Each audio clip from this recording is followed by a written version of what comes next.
ಎಲ್ಲರಿಗೂ ನಮಸ್ಕಾರ ಸ್ನೇಹಿತರೆ. ಭಾರತ ಮತ್ತು ಪಾಕಿಸ್ತಾನ ಪಂದ್ಯಕ್ಕಿಂತ ಮುಂಚೆ ಪ್ರೆಸ್ ಕಾನ್ಫರೆನ್ಸ್ ಆದ್ರೆ ಇತ್ತು. ಈ ಪ್ರೆಸ್ ಕಾನ್ಫರೆನ್ಸ್ ಅಲ್ಲಿ ಬಂದ್ಬಿಟ್ಟು ಪಾಕಿಸ್ತಾನದ ನಾಯಕ ಸಲ್ಮಾನ್ ಆಗಾ ಮತ್ತು ಬಾಬರ್ ಆಜಮ್ ಹೇಳಿಕೆಯನ್ನು ಕೇಳಿದ್ರೆ ನೀವು ಕೂಡ ಶಾಕ್ ಆಗ್ತೀರಾ. ಅಷ್ಟಕ್ಕೂ ಬಾಬರ್ ಆಜಮ್ ಮತ್ತು ಸಲ್ಮಾನ್ ಆಗಾ ಏನೆಲ್ಲ ಮಾತನಾಡಿದ್ದಾರೆ ನಮ್ಮ ಭಾರತದ ಬಗ್ಗೆ ಮತ್ತು ಸೆಕೆಂಡ್ ನೀಡುವುದರ ಬಗ್ಗೆನೂ ಕೂಡ ಮಾತಾಡಿದ್ದಾರೆ. ಅಷ್ಟಕ್ಕೂ ಏನೆಲ್ಲ ಮಾತನಾಡಿದ್ದಾರೆ ಪ್ರೆಸ್ ಕಾನ್ಫರೆನ್ಸ್ ಅಲ್ಲಿ ಅಂತ ತಿಳ್ಕೊಂಬರೋಣ ಬನ್ನಿ. ಅದಕ್ಕಿಂತ ಮುಂಚೆ ನೀವೇನಾದರೂ ಚಾನಲ್ಗೆ ಸಬ್ಸ್ಕ್ರೈಬ್ ಮಾಡ್ಕೊಳ್ಳೋದು ಹಾಗೆ ನೋಡ್ತಿದ್ರೆ ಸಬ್ಸ್ಕ್ರೈಬ್ ಮಾಡ್ಕೊಂಡು ಬೆಲ್ ಐಕನನ್ನು ಆಲ್ ಇಟ್ಕೊಳ್ಳಿ. ಹಾಗೆ ಮರಿದೆ ವಿಡಿಯೋಗೊಂದು ಲೈಕ್ ಕೊಡೋದನ್ನು ಕೂಡ ಮರಿಬೇಡಿ. ಇನ್ನು ನಿಮಗೆಲ್ಲ ಗೊತ್ತಾಗಿದೆ ನಮ್ಮ ಭಾರತ ಮತ್ತು ಪಾಕಿಸ್ತಾನ ನಡುವಿನ ಪಂದ್ಯ ಇದೇ ಫೆಬ್ರವರಿ 15ನೇ ತಾರೀಕಾದ್ರೆ ನಡೀತಾ ಇದೆ. ಇನ್ನು ಈ ಪಂದ್ಯಕ್ಕಾಗಿ ಕೊಲಂಬೋಗೆ ಎರಡೂ ತಂಡಗಳ ಆಟಗಾರರು ಕೂಡ ತಲುಪಿದ್ದಾರೆ ಅಂತಲೇ ಹೇಳ್ಬೋದು. ಇನ್ನು ಎರಡೂ ತಂಡಗಳ ಆಟಗಾರರು ಕೊಲಂಬೋಗೆ ತಲುಪಿದ ತಕ್ಷಣವೇ ಎರಡೂ ಕ್ಯಾಪ್ಟನ್ಗಳನ್ನು ಕರೆದು ಪ್ರೆಸ್ ಕಾನ್ಫರೆನ್ಸ್ ಆದ್ರೆ ಇತ್ತು.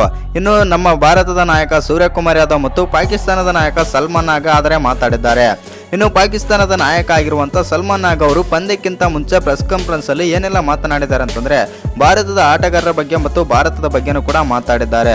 ಹೌದು ಸ್ನೇಹಿತರೆ, ಅಷ್ಟಕ್ಕೂ ಏನೆಲ್ಲ ಮಾತನಾಡಿದ್ದಾರೆ ಸಲ್ಮಾನ್ ಆಗಾ ಅಂತಂದ್ರೆ, ಹೌದು ನಾವು ಭಾರತದ ವಿರುದ್ಧ ಗೆಲ್ಲಲಾದ್ರೆ ಎದುರು ನೋಡುತ್ತಿದ್ದೇವೆ. ಯಾಕಂತಂದ್ರೆ ನಮ್ಮ ಬೌಲಿಂಗ್ ತುಂಬಾನೇ ಸ್ಟ್ರಾಂಗ್ ಆಗಿದೆ.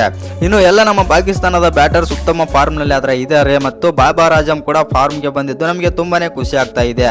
ಭಾರತದ ಮೇಲೆ ಇವರು ಹೆಚ್ಚು ರನ್ ಮಾಡ್ತಾರೆ ಅಂತ ನಾನು ಅಂದುಕೊಂಡಿದ್ದೇನೆ ಎಂದು ಸಲ್ಮಾನ್ ಆಗಾ ಆದ್ರೆ ಹೇಳ್ತಾರೆ. ಇನ್ನು ಭಾರತದ ಜೊತೆ ನೀವೇನಾದ್ರೂ ಸೆಕೆಂಡ್ ಕೊಡಲು ತಯಾರಿದ್ದೀರಾ ಅಂತ ಕೇಳಿದಾಗ ಈ ಪ್ರಶ್ನೆಗೆ ಉತ್ತರಿಸಿದಂತ ಪಾಕಿಸ್ತಾನದ ನಾಯಕ ಸಲ್ಮಾನ್ ಆಗಾ ಏನೆಲ್ಲ ಮಾತಾಡಿದ್ದಾರೆ ಅಂತಂದ್ರೆ, ನಾನು ಕೈ ಕೊಡಲು ನಾವು ನಿರ್ಧರಿಸುತ್ತೇವೆ ಎಂದು ನಾನು ಇವತ್ತು ಹೇಳಲು ಸಾಧ್ಯವಿಲ್ಲ. ನಾಳೆ ಪಂದ್ಯ ಇರುತ್ತೆ, ಪಂದ್ಯ ಮುಗಿದ ಮೇಲೆ ನೀವೇ ನೋಡಿ ಅಂತಂದು ಸಲ್ಮಾನ್ ಆಗಾ ಆದ್ರೆ ಹೇಳಿದ್ದಾರೆ. ಇನ್ನೊಂದೇನಂತಂದ್ರೆ ನಮ್ಮ ಗುರಿ ಇರೋದು ಭಾರತದ ವಿರುದ್ಧ ಗೆಲ್ಲೋದು ಮತ್ತು ಏಷ್ಯಾ ಕಪ್ ನಲ್ಲಿ ರಿವೆಂಜ್ ತಗೊಳ್ಳೋದೇ ನಮ್ಮ ಗುರಿ ಆದ್ರೆ ಇದೆ ಮತ್ತು ಭಾರತವನ್ನು ಸೋಲಿಸುತ್ತೇವೆ ಅಂತಂದು ಸಲ್ಮಾನ್ ಆಗಾ ಆದ್ರೆ ಹೇಳಿದ್ದಾರೆ. ಇನ್ನು ಬಾಬರ್ ಆಜಮ್ ಕೂಡ ಮಾತಾಡಿದ್ದಾರೆ. ಅಷ್ಟಕ್ಕೂ ಬಾಬರ್ ಆಜಮ್ ಹೇಳಿದ್ದನ್ನ ಕೇಳಿದ್ರೆ ನೀವು ಕೂಡ ಶಾಕ್ ಆಗ್ತೀರಾ. ಅಷ್ಟಕ್ಕೂ ಬಾಬರ್ ಆಜಮ್ ಏನೆಲ್ಲ ಮಾತಾಡಿದ್ದಾರೆ ಅಂತಂದ್ರೆ, ನಾನು ಇವಾಗ ಫಾರ್ಮ್ ನಲ್ಲಿ ಬಂದಿರೋದು ತುಂಬಾನೇ ಖುಷಿ ಆಗ್ತಾ ಇದೆ. ಎಸ್ಪೆಷಲಿ ಹೇಳ್ಬೇಕಂತಂದ್ರೆ ಭಾರತದ ಪಂದ್ಯಕ್ಕೆ ನಾನು ಸಿದ್ಧನಾಗಿದ್ದೇನೆ ಮತ್ತು ಭಾರತದ ವಿರುದ್ಧ ಭಾರತದ ಬೌಲರ್ಸ್ಗಳನ್ನು ನಾನು ಎದುರಿಸುತ್ತೇನೆ ಮತ್ತು ಈ ಪಂದ್ಯದಲ್ಲಿ ನಾನು ಸ್ಕೋರ್ ಗಳಿಸಲು ಎದುರಾದರೆ ನೋಡುತ್ತಿದ್ದೇನೆ ಅಂತಂದು ಬಾಬರ್ ಆಜಮ್ ಆದ್ರೆ ಹೇಳಿದ್ದಾರೆ. ಇನ್ನು ಭಾರತ ಮತ್ತು ಪಾಕಿಸ್ತಾನಕ್ಕಿಂತ ಮುಂಚೆ ಪ್ರೆಸ್ ಕಾನ್ಫರೆನ್ಸ್ ಅಲ್ಲಿ ಪಾಕಿಸ್ತಾನದ ನಾಯಕ ಸಲ್ಮಾನ್ ಆಗಾ ಆದ್ರೆ ಈ ರೀತಿ ಆದ್ರೆ ಹೇಳಿದ್ದಾರೆ. ನಮ್ಮ ಭಾರತ ತಂಡವನ್ನು ಸೋಲಿಸಿ ಏಷ್ಯಾ ಕಪ್ ನ ರಿವೆಂಜ್ ತಗೊಳ್ಳುತ್ತೇವೆ ಅಂತಂದು ಸಲ್ಮಾನ್ ಆಗಾ ಆದ್ರೆ ಹೇಳಿದ್ದಾರೆ.